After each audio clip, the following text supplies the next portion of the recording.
नमस्कार, आप देख रहे हैं इंडिया न्यूज। आपके साथ मैं हूं रचना। शुरुआत कर रहे हैं सुपरफास्ट 100 की। नमस्कार, मैं हूं राशिद। करेंगे बड़ी खबर से शुरुआत। मनोहर लाल खट्टर ने हरियाणा के नए मुख्यमंत्री के तौर पर शपथ ले ली। पंचकुला के शालीमार शॉपिंग मनोहर लाल खट्टर ने आज हरियाणा के 10वें मुख्यमंत्री के तौर पर शपथ ली। पंचकुला के मेला ग्राउंड में ये समारोह आयोजित किया गया। राज्यपाल कप्तान सिंह सोलंकी ने मनोहर लाल खट्टर को पद और गोपनीयता की शपथ दिलाई। खट्टर हरियाणा के 10वें मुख्यमंत्री बने।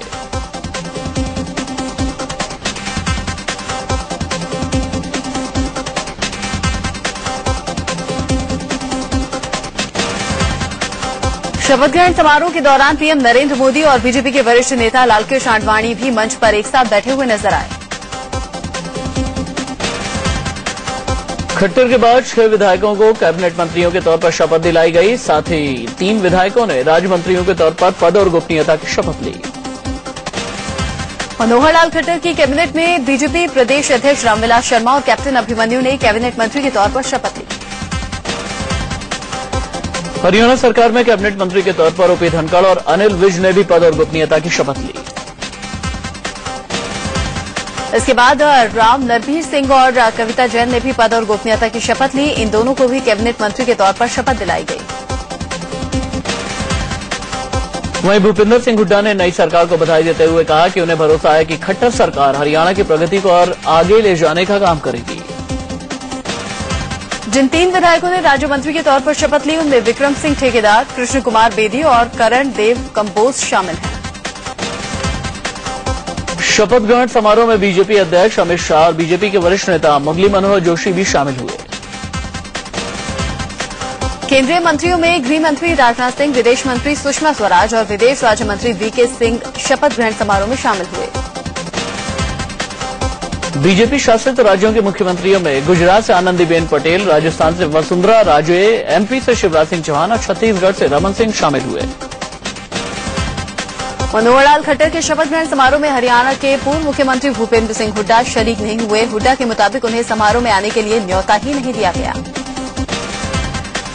करनाल से विधायक बनकर सीएम बनने वाले मनोहर लाल खट्टर के विधानसभा क्षेत्र में भी जमकर जश्न मना। वहीं करनाल में आतिशबाजी के बाद कार्यकर्ताओं ने लोगों को लड्डू बांटकर जश्न मनाया।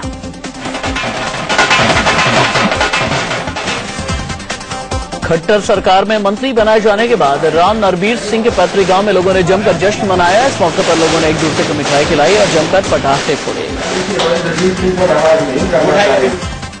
कविता जैन के मंत्री बनने पर उनके घर सोनीपत में जश्न मनाया गया। लोगों ने एक दूसरे को मिठाई खिलाकर खुशी का इजहार किया।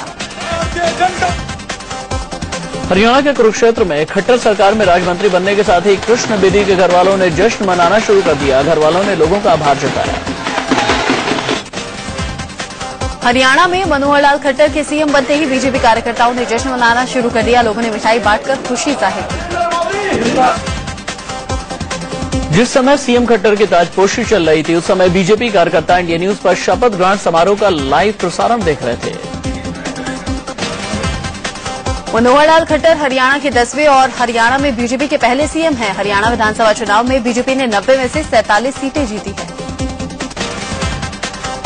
एमएल खट्टर पहली बार करनाल से विधायक चुने गए हैं। खट्टर पंजाबी हैं और भजन लाल के बाद 18 साल बाद हरियाणा में नॉन जाट सीएम बने हैं। 60 साल के खट्टर 24 साल की उम्र में आरएसएस से जुड़े और 35 साल तक जुड़े रहे। संघ के बाद खट्टर बीजेपी में पहुंच गए और करीब 20 साल तक संगठन में रहे। 60 साल के खट्टर अविवाहित हैं। मनोहर लाल खट्टर ने पीएम नरेंद्र मोदी के साथ भी कई राज्यों में संगठन का काम किया और मोदी के करीबी माने जाते हैं। एमएल खट्टर ने दिल्ली विश्वविद्यालय से ग्रेजुएशन किया। उन्होंने दिल्ली के सदर बाजार में दुकानदारी में भी हाथ आजमाया था। बीजेपी महाराष्ट्र में अकेले सरकार बनाने के पक्ष में है। न्यूज एजेंसी पीटीआई सूत्रों के हवाले से लिखा गया है कि बीजेपी के स्थानीय नेता शिवसेना के साथ गठबंधन के खिलाफ हैं। पीटीआई के मुताबिक बीजेपी एनसीपी से बाहरी समर्थन के साथ अल्पमत की सरकार बनाने की सोच रही है। बताया जा रहा है कि कार्यकर्ता प्रचार के दौरान उद्धव के पीएम पर निजी हमलों से गुस्से में है। सूत्रों के मुताबिक बीजेपी और शिवसेना के बीच अंदर खाने बातचीत का दौर जारी है। मामला मंत्रालय के बंटवारे पर फंसा है, लेकिन पूरी तस्वीर तब साफ होगी जब राजनाथ सिंह मुंबई जाएंगे। बीजेपी 27 अक्टूबर को महाराष्ट्र के मुख्यमंत्री पद के लिए देवेंद्र फडणवीस के नाम पर मोहर लगा सकती है। सूत्रों से खबर है कि 30 अक्टूबर को शपथ ग्रहण होगा। 29 को अच्छा मुहूर्त नहीं होने से तारीख आगे बढ़ी। महाराष्ट्र बीजेपी के पूर्व अध्यक्ष सुधीर मुनगंटीवार ने केंद्रीय मंत्री नितिन गडकरी से मुलाकात की। मुलाकात के बाद मुनगंटीवार ने कहा कि गडकरी की सीएम बनने की चाहत नहीं है। नागपुर में केंद्रीय मंत्री उमा भारती ने नितिन गडकरी से मुलाकात की। इस मौके पर उमा ने कहा कि गडकरी फिलहाल केंद्र में ही अपनी भूमिका निभाना चाहते हैं। आज पीएम मोदी की हाई टी पार्टी है। पीएम की टी पार्टी में एनडीए नेता और सांसद शामिल होंगे। कुछ सहयोगी दलों के प्रमुख भी टी पार्टी में शामिल हो सकते हैं। इस पार्टी में शिवसेना के सांसद मौजूद रहेंगे, लेकिन उद्धव ठाकरे टी पार्टी में शामिल नहीं होंगे। हाई टी पार्टी दिल्ली में पीएम मोदी के घर पर होगी। चुनाव आयोग ने दिल्ली की 3 सीटों पर विधानसभा सीटों पर उपचुनाव का ऐलान किया है। इन 3 विधानसभा सीटों पर 25 नवंबर को वोटिंग होगी और 23 दिसंबर को नतीजे आएंगे। दिल्ली के महरौली, तुगलकाबाद और कृष्णा नगर विधानसभा सीटें बीजेपी के 3 विधायकों के सांसद बनने के बाद खाली हो गई थी, जिससे इन सीटों पर 6 महीने के अंदर चुनाव कराना था। महरौली सीट बीजेपी नेता प्रवेश वर्मा के सांसद बनने से खाली हुई, जबकि तुगलकाबाद सीट रमेश बिधूड़ी और कृष्णानगर सीट हर्षवर्धन के सांसद बनने से खाली हो गई थी। 28 अक्टूबर को दिल्ली में विधानसभा चुनाव को लेकर तस्वीर साफ हो सकती है। केंद्र को सुप्रीम कोर्ट में जवाब देना है कि विधानसभा भंग होगी या बीजेपी की सरकार बनेगी। केजरीवाल के सीएम पद से इस्तीफे के बाद फरवरी से दिल्ली में राष्ट्रपति शासन लगा हुआ है। फिलहाल दिल्ली में किसी भी पार्टी के पास बहुमत नहीं है। उपचुनाव के बाद भी दिल्ली में सरकार बनाना आसान नहीं होगा। अगर तीनों सीटें बीजेपी जीतती है तो उसके पास 32 ही सीटें हो पाएंगी। उपचुनाव में अगर तीनों सीटें आम आदमी पार्टी जीतती है तो भी उनके पास बहुमत नहीं होगा। 3 सीटें जीतने के बाद आम आदमी पार्टी की 30 सीटें हो जाएंगी। आम आदमी पार्टी के संयोजक अरविंद केजरीवाल ने बीजेपी पर बड़ा आरोप लगाया है। केजरीवाल का दावा है कि बीजेपी दिल्ली विधानसभा चुनावों के मद्देनजर फर्जी वोटर कार्ड बनवाने वाली है। अरविंद केजरीवाल ने ट्विटर पर लिखा है कि बीजेपी के वरिष्ठ नेता ने दिल्ली विधायकों को निर्देश दिया है कि वो हर क्षेत्र में कम से कम 5000 फर्जी वोटर कार्ड बनवाएं। आम आदमी पार्टी के समर्थकों के नाम वोटर लिस्ट से हटवाने के भी निर्देश दिए गए हैं। केजरीवाल ने यह भी दावा किया है कि बीजेपी इस धांधली के लिए पैसों का खेल कर रही है। हर फर्जी वोटर कार्ड के लिए 1500 रुपए और वोटर लिस्ट से नाम हटाने के लिए 200 रुपए की घूसखोरी चल रही है। चुनाव आयोग ने झारखंड और जम्मू कश्मीर में विधानसभा चुनाव की तारीखों का ऐलान कर दिया। दोनों राज्यों में 5 चरणों में चुनाव होंगे। चुनाव आयोग ने 25 नवंबर, 2 दिसंबर, 9 दिसंबर, 14 दिसंबर और 20 दिसंबर को चुनाव कराने का फैसला किया है। वहीं चुनाव आयोग ने बताया कि 23 दिसंबर को दोनों राज्यों में वोटों की गिनती होगी। विधानसभा चुनाव का ऐलान होते ही जम्मू कश्मीर और झारखंड में अभी से आदर्श आचार संहिता लागू हो गई है। जम्मू कश्मीर में 10,015 और झारखंड में 24,648 पोलिंग स्टेशन बनाए। 87 सदस्यों वाली जम्मू कश्मीर विधानसभा का कार्यकाल 19 जनवरी को खत्म हो रहा है, जबकि 81 सदस्यों वाली झारखंड विधानसभा का कार्यकाल 3 जनवरी को खत्म हो रहा है। जम्मू कश्मीर में चुनाव के ऐलान का सत्तारूढ़ पार्टी नेशनल कॉन्फ्रेंस ने विरोध किया है। पार्टी का कहना है कि आपदा को देखते हुए ये चुनाव के लिए सही समय नहीं है। यूपीए सरकार की योजना आधार कार्ड पर गृह मंत्रालय ने यूटर्न लेते हुए पूरी तरह से इसके समर्थन में आ गया है और मंत्रालय का मानना है कि लोगों को कहीं भी, कभी भी और किसी भी तरह से सहूलियत देने वाला है। सोमवार को उत्तराखंड के सीएम हरीश रावत दिल्ली में पीएम मोदी से मुलाकात करेंगे। वो गोमुख से हरिद्वार तक गंगा की सफाई का खाका पेश करेंगे। एसोचैम के ताजा सर्वे में उत्तर प्रदेश को बीमारू राज्यों में सबसे पिछड़ा बनाया गया है। सर्वे के मुताबिक 2004-05 के मुकाबले 2012-13 में यूपी की जीएसडीपी रेट में 0.7% की कमी आई है। केंद्र ने 80,000 करोड़ की रक्षा परियोजनाओं को मंजूरी दे दी है। सरकार ने तय किया है कि 6 पनडुब्बियों का देश में निर्माण किया जाएगा। नौसेना के पास इस समय 13 पनडुब्बी है। भारतीय सेना के लिए 3200 करोड़ रुपए की लागत से इजरायल में बने 8,356 टैंक रोधी मिसाइल खरीदे जाएंगे। सेना मिसाइलों के लिए 321 लॉन्चर भी खरीदेगी। उत्तराखंड के सीएम हरीश रावत ने कांग्रेस नेता पी चिदम्बरम पर निशाना साधा। चिदम्बरम ने कहा था कि गैर गांधी भी भविष्य में पार्टी अध्यक्ष बन सकता है। यूपी के सीएम अखिलेश यादव ने बड़ा फैसला लेते हुए सरकार के 75 दर्जा प्राप्त मंत्रियों को बर्खास्त कर दिया। सीएम ने संवैधानिक पदों पर सिर्फ 3 अध्यक्षों को बरकरार रखा है।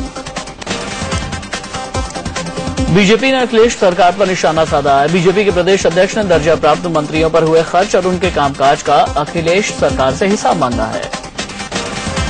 इससे पहले बागपत में एसपी नेता और दर्जा प्राप्त राज्य मंत्री के पिता की दबंगई सामने आई थी। एसपी नेता धर्मपाल पर पुलिसकर्मियों को धमकाने और पशु तस्करी में शामिल अपराधियों को बचाने का आरोप लगा है। प्रदेश के दर्जा प्राप्त राज्य मंत्री डॉक्टर कुलदीप उज्ज्वल के पिता धर्मपाल सिंह एक सब इंस्पेक्टर और 2 कांस्टेबलों को धमकाते हुए कैमरे में कैद हुए हैं। तुम्हारी हिम्मत कैसे होगी मेरे को कॉल करने की? मैंने ये कहा क्या है, चौकीदारी तो है तू और क्या है बता तू, चौकीदारी तो है तू, हम तो प्रदेश में मंत्री हैं, आगे बात समझ में। मुंबई के मझगांव डॉकयार्ड में सेना की कैंटीन में भीषण आग लग गई। रात करीब 11:30 बजे आग लगने के बाद फौरन फायर ब्रिगेड को खबर दी गई। आग को बुझाने के लिए पहले दमकल की 6 गाड़ियां मौके पर आई, लेकिन आग पर काबू नहीं पाया जा सका। बाद में दमकल की 6 और गाड़ियां आई। घंटों बाद आग पर काबू पाया जा सका। कैंटीन में सेना के लिए रखी शराब की वजह से आग तेजी से फैली। चश्मदीदों के मुताबिक एक पटाखे की आवाज हुई और उसके बाद यहां आग लग गई।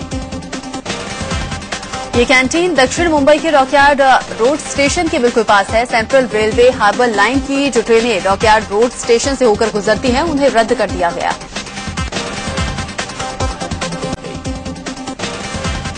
ये कैंटीन दक्षिण मुंबई के डॉकयार्ड रोड स्टेशन के बिल्कुल पास है। सेंट्रल रेलवे हार्बर लाइन की जो ट्रेनें डॉकयार्ड रोड स्टेशन से होकर गुजरती हैं, उन्हें रद्द कर दिया गया।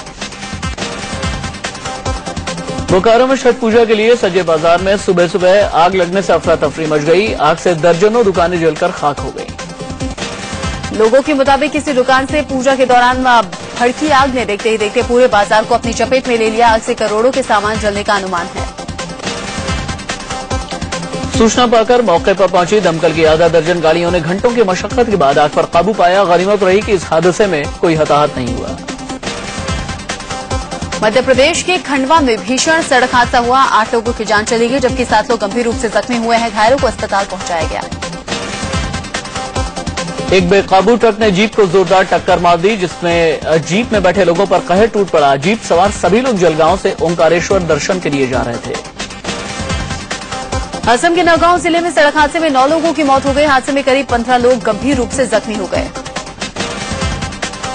चश्मदीदों के मुताबिक राज्य परिवहन निगम की बस तेजपुर से गुवाहाटी की तरफ जा रही थी, तभी एक पुलिया की रेलिंग तोड़ते हुए बस 25 फीट गहरी खाई में जा गिरी।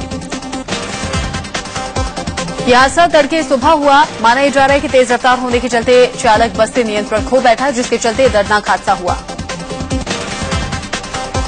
यूपी के मुरादाबाद में नेशनल हाईवे 24 पर हुए भीषण सड़क हादसे में 3 लोगों की मौत हो गई, जहां तेज रफ्तार ट्रक ने महिंद्रा एसयूवी कार को टक्कर मार दी। इसके बाद मौके पर ही कार सवार 3 लोगों की मौत हो गई। टक्कर इतनी जोरदार थी कि कार के परखच्चे उड़ गए और कार पूरी तरह से पिचक गई। हादसे के बाद लाशों को क्रेन के जरिए बाहर निकालना पड़ा। कार में गुड़गांव के कारोबारी का परिवार था। कारोबारी, उनकी पत्नी और एक बेटे की मौके पर ही मौत हो गई, जबकि बेटी की हालत गंभीर बनी हुई है।